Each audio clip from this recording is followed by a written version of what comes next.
Hello, Barry Wimblott here, and welcome to my podcast with ideas to help you get a better handle on life. In this episode, I shall be talking about burnout, how it builds up, what it is, how to get out of it or avoid it, reduce your risks, and how to respond proactively.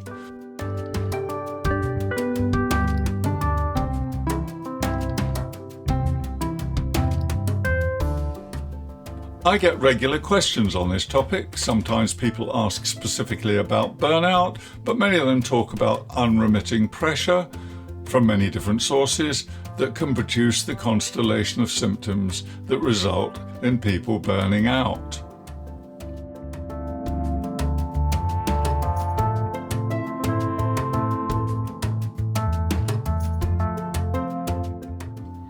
But first, I'd like to talk to you about a definition, what is meant by burnout. According to the World Health Organization, burnout is included in the 11th revision of the International Classification of Diseases, interesting that word diseases, ICD-11, as an occupational phenomenon.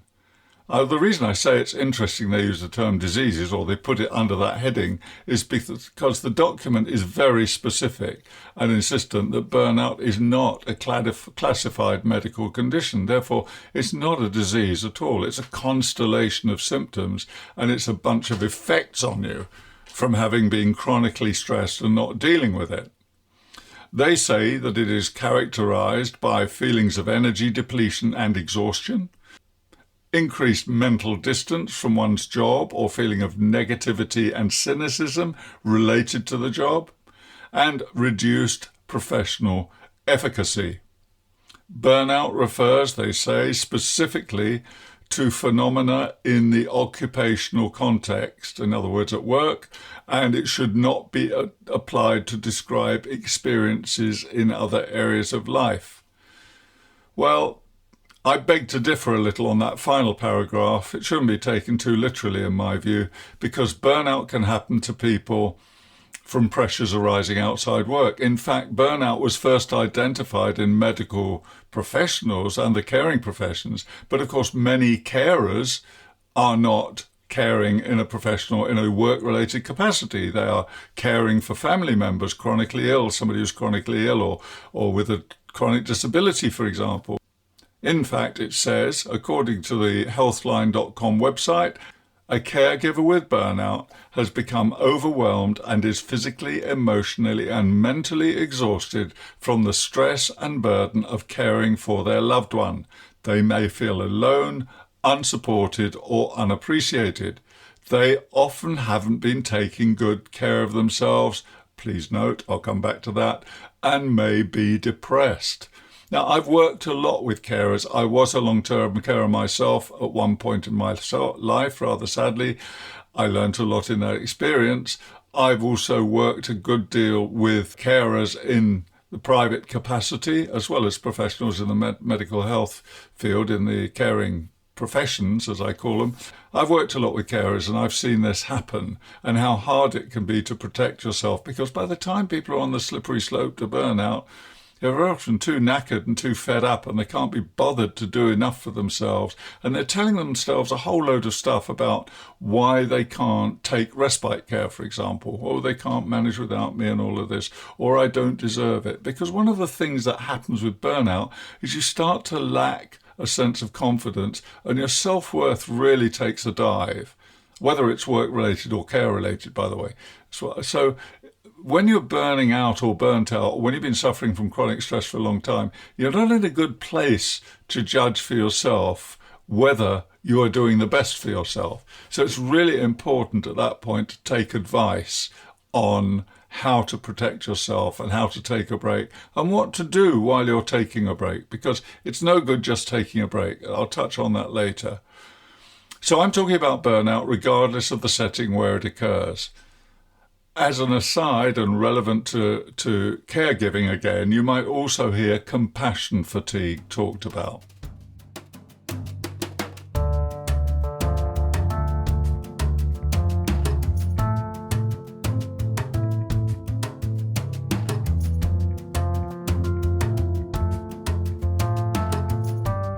So how do you spot the signs? If you think you're suffering from work burnout or somebody you know is suffering, what are the steps you should take if you think your job is wearing you down or wearing them down to a point of exhaustion? Well, let's have a quick look at some of the symptoms, the physical signs, for example. And there are physical, emotional, and behavioural indicators, if I can call them that.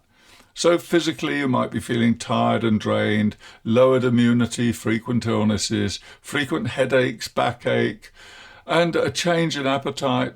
Loss of sleep seems to be quite an important one as well, or feeling constantly tired when you wake in the morning. So the quality of sleep often suffers. The emotional signs include a sense of failure and self-doubt, loss of confidence, feeling helpless, trapped. Loss of motivation is quite a big one. An increasingly cynical or negative outlook. I know that accompanies some people in their work all the time and they're not at all burnt out, but you have to take several of these things together. And decreased satisfaction or a sense of accomplishment.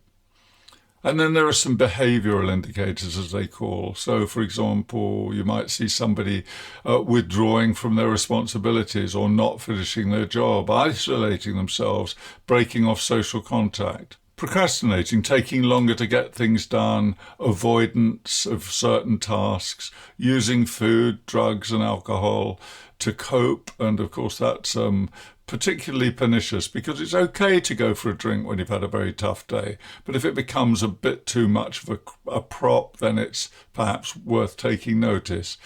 And taking out your frustrations of others, anything that's out of character. Maybe a person becomes particularly short-tempered or less patient with others, skipping work or leaving work early, coming in late, that sort of thing, missing days. So if you are suffering from burnout or you know somebody who you think is suffering, get some professional guidance. Now, you can go to my website at www.barrywinbolt.com. There's a lot more on the website about that. Just put burnout or stress into the search box on the blog section and you'll come up with a load of posts with indicators and links and so forth. But also various health services have some good guidance on this. So just look for somebody authoritative and somebody who's not going to dramatize it. And of course, you can always consider professional help from a counsellor or support worker, occupational health or HR if you're at work. The one thing you shouldn't do is ignore these indications, whatever the cause, whether you think it's burnout, whether you think it's chronic stress. If you're feeling any of these things persistently, then you should do something about it. You know, we can all have a bad day or a bad week, and that's part of life. But if these things go on for, say, more than 2 to 3 weeks, I would get some help or think about getting some advice for yourself. And particularly if you're suffering a number of these symptoms that I've talked about.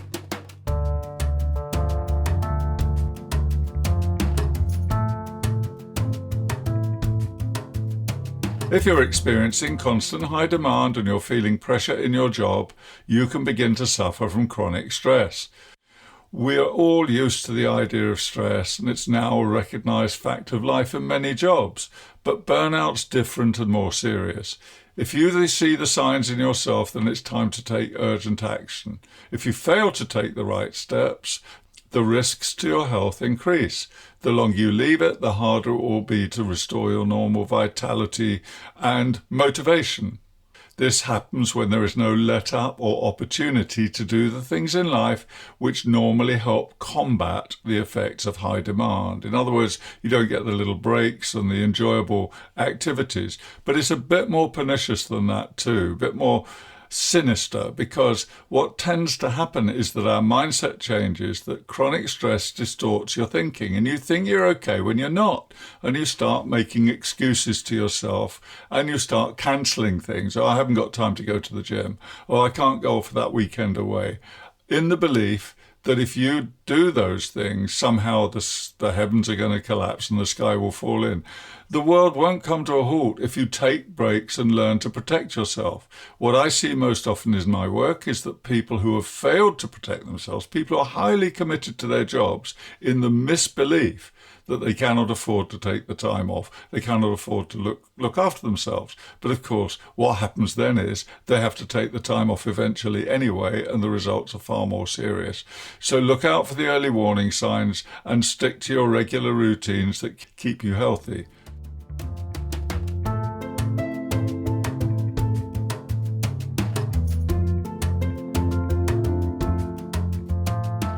Burnout is a reaction to prolonged and unremitting stress. As we've seen, it results in physical, emotional, and mental exhaustion. Typically, this is accompanied by negative feelings like cynicism, a loss of interest in the job, self-doubt and doubts about the value of your work, even the value of yourself, loss of confidence, and so forth. And it's not just about work. Increased pressure from circumstances at home, like caring for somebody who's elderly or ill, for example, can contribute because it depletes your energies and makes you less able to cope with the demands of your job. So you may be managing your job perfectly adequately on a day-to-day basis until something in your personal life means extra demand, worry, the pressures of somebody being ill, something like that. You need to take note of these signs sooner rather than later. And burnout, incidentally, was first identified as an area of academic research back in the 1970s among healthcare workers. So you can see the link there. The difference between stress and burnout is that you can generally bounce back from stress. Once you've spotted that it's happening and you can take remedial action, you can take a break, you can look after yourself, you can slow down a bit, you can get a bit of R&R, you recover from stress. But with burnout, it's not like that. You don't just bounce back because you recognize it and take a bit of care of yourself. Stress can be debilitating, but it's usually remedied by awareness of the problem and self-management, what we call stress management. Now, if I sound emphatic about this, it's because I've seen so often people suffering to a point where, in extreme cases, some people have never gone back to their full-time occupation. And this, in my mind, is inexcusable on the part of psychologists, actually. There are very few people who are beyond help to that degree, and yet they get put off so much, they don't get the right sort of support, and they never go back to full-time employment or the same type of employment. Now, leaving aside at the moment that some people are perhaps not best adapted to the job they were doing, and perhaps it's time for a change and all of that, I do think that we need better and more robust psychological services that are better at dealing with burnout. We are getting better at it, but unfortunately the number of practitioners out there who really understand it is still pretty low compared with the need. So you might have to search around to find somebody who really understands the phenomenon of burnout. And by the way, there should be no sense of failure or insufficiency on your part. The symptoms are simply caused by overload, and they're usually due to circumstances that are beyond the sufferer's control. You can control your responses, but it's not always possible to change the circumstances. For example, if your job means you have to deal with constant high demand, you may feel that you're unwilling or unable to balance it with restorative breaks and leisure time. You might also be a highly committed person, but unless you take the necessary steps to combat the resulting stress, it can accumulate until you're overwhelmed. Chronic stress and burnout can distort your thinking. So if you fail to recognize the problem for what it is and get the support and help that you need and break the cycle of stress, the risk doesn't go away. It's up to you to do something about it. Stress affects each of us differently. No two people react the same way. Consequently, while one person may fall prey to burnout, another colleague in the same situation, for example, may not. There are behavioral and psychological reasons for this. So lifestyle, outlook, and personal coping styles all play a part. So the indicators of burnout can seem quite subtle at first, and it's up to you to notice them. You might also notice symptoms like lack of enthusiasm, lack of motivation, frequent minor ailments, and all the things I've talked about. But really, if you start earlier with good stress management, don't get into a cycle of chronic stress, then you're safe from burnout. Burnout comes from overcommitment and missing the signpost as you go along the route. I should have said, to that final stage of burnout. It indicates that symptoms of stress earlier have not been dealt with. And also, dare I say it, in some jobs, it may be that the job itself lacks compassion or consideration for its employees. Now, it's up to you to recognize that and do things to protect yourself if nobody else is going to do it for you. And in any event, it's really ultimately our own responsibility. I remember some years ago, somebody wrote to me when I'd published one of my posts on resilience, saying something along the lines of, oh, well, this is just another cop-out on the part of employers, putting responsibility back on the employee. The employers should be doing more to protect us. Well, up to a point that is true, but I certainly don't think that a question of one's own resilience is the responsibility of anybody else. You can protect yourself, and if your job is not treating you fairly, squarely, evenly, and in a supportive way, I reckon you should change your job. Now, I know we can't always do that immediately, but you can plan to. At the end of the day, each of us is responsible for our own health and well-being, nobody else. And it's no good expecting somebody else to pick up the pieces when we fall apart. So that's my uplifting message for today. And I hope it doesn't sound too harsh or too blunt, but that's the truth. And it's even more the truth these days since the pandemic, because resources, healthcare resources and similar resources, are just in such short supply. So it's becoming ever more important for us to take care of ourselves. Whether or not your stress is entirely due to your job, you should tell your employer. Some people can feel ashamed because suffering with stress may mean that they'll be judged negatively. Still, you do have a responsibility to tell your employer. I mean, how can your employer do anything to help you if they don't know about it? And I've met a number of people over the years who've come off work with stress and haven't told their employer. And when I've said to them, why didn't you tell your employer? They would say, well, they should know about it, shouldn't they? But equally, when I talk to employers, they have said to me, well, if our employees don't tell us something is wrong, how can we fix it? Now, I know this is an argument that can go on for a long time, but equally, they have a point. If you don't speak up, because the way your job is structured. For example, I was speaking to a local van driver for a charity who had 7 minutes per call. And this was a caring job. And it was doing her head in and her health was suffering. She also had a 6 a.m. start. And when she got a flat tire on her wagon one day, the employer told her to get it fixed and to not stop complaining. At that time, she was 30 miles from base and she was worried about getting back for her childcare arrangements with her children. That was not a job I would recommend she keep, and the employer deserves a slap on the wrist for that behaviour. But apparently it's a true story, at least if I believe the person who told me this. And so if you're in a situation where your employer is just inconsiderate or downright bad employer, you need to do something about that. But on a more modest level, if you're simply suffering from stress which the employer is unaware that either you are suffering or that some of the factors at work have contributed, then you have a responsibility to tell the employer about that. Now, there is a word of caution. Don't be tempted to overdiagnose. You know, these words enter the popular vernacular. We see burnout in the papers these days and on the media.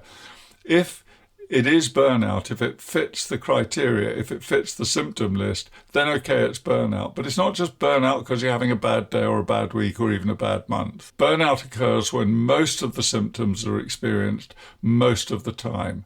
And that means feeling mentally exhausted, depleted, unable to care, and hopeless. What causes burnout? Well, I think I've covered a number of factors. The phenomenon of occupational burnout was first noted, as I said, in the 1970s, and it's now recognized that it's a risk factor wherever unremitting stress and demand are factors. Burnout means simply overload. It occurs when someone is reaching the limits of their emotional and physical resources, so take action to reduce the load immediately.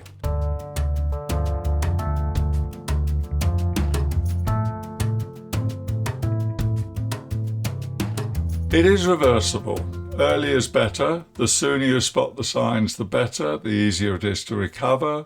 Don't wait for somebody else, as I've touched on, to fix it for you. Start by making those around you aware, your HR department, your family, whatever it happens to be, and get support. Learn stress management, have a plan, think strategically about your work, take regular breaks and do what you can at work. But if your work is really the problem and you're not able to change it, above all, don't hesitate in getting help, advice, professional help. If you have an EAP at work, an employee assistance program, consult them.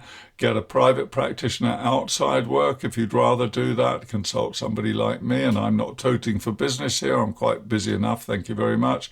But I can give you advice if you send me an email. I'm always happy to do that, and there'll be no charge for that. Take a break from work if you have to, but be warned, a break from work is only useful if you tie it up with learning some new skills and develop a new outlook with regard to your work. If you just take a rest and start feeling better and go back into the same steaming cauldron of high demand of work, then probably you're still not equipped to deal with it. You have to learn some different coping mechanisms while you're taking that break, so you go back to work more resilient and better able to cope with the demands being placed upon you. Learn from experience. Stress distorts your thinking, so you can miss the warning signs. I've seen that so often in people.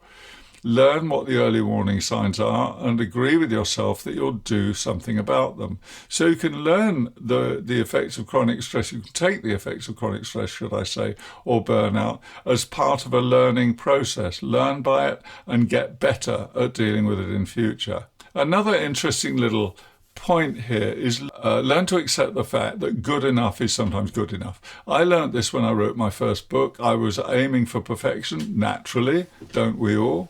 And at some point I was way behind and the publisher was chasing me, and finally the penny dropped and I thought, well, how many people are going to read this book, and how important is it to get it right first time? If I get this published, that's already a great milestone. Maybe it won't quite meet my exacting standards. Maybe it'll just be good enough for the publisher, but don't deliver more than you are asked to deliver at that point in time. Aim for good enough. We all want to deliver the best results we can. It's laudable. But it's impractical to expect to get things right every time. Measuring yourself against unreasonably high standards may help you achieve initially, but eventually it proves to be a rod for your back and you're setting yourself up for failure. So accepting that sometimes good enough will get the job done, even if it doesn't meet your standards, can really be an answer to a prayer.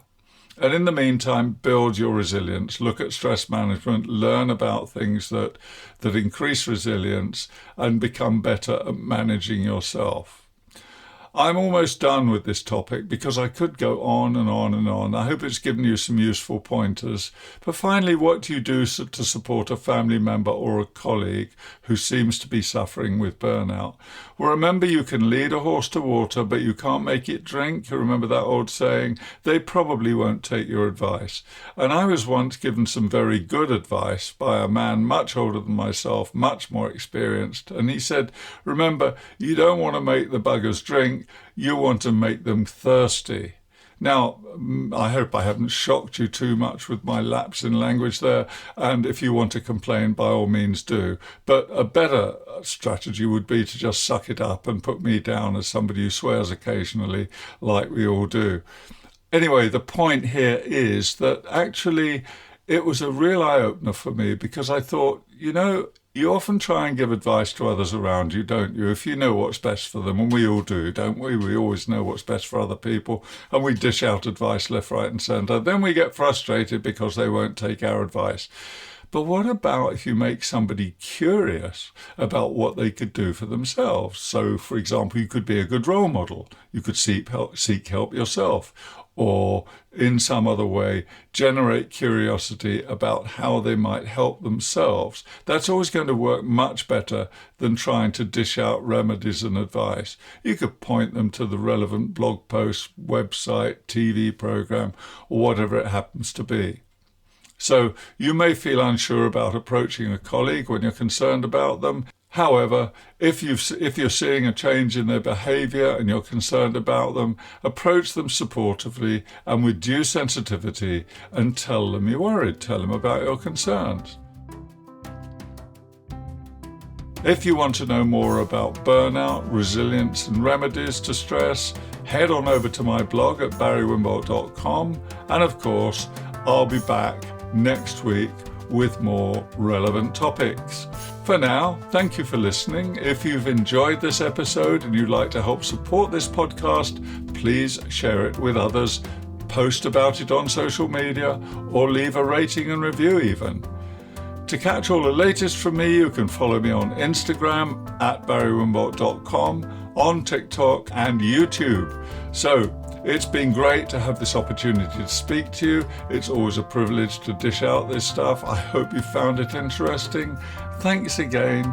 Over and out. Goodbye.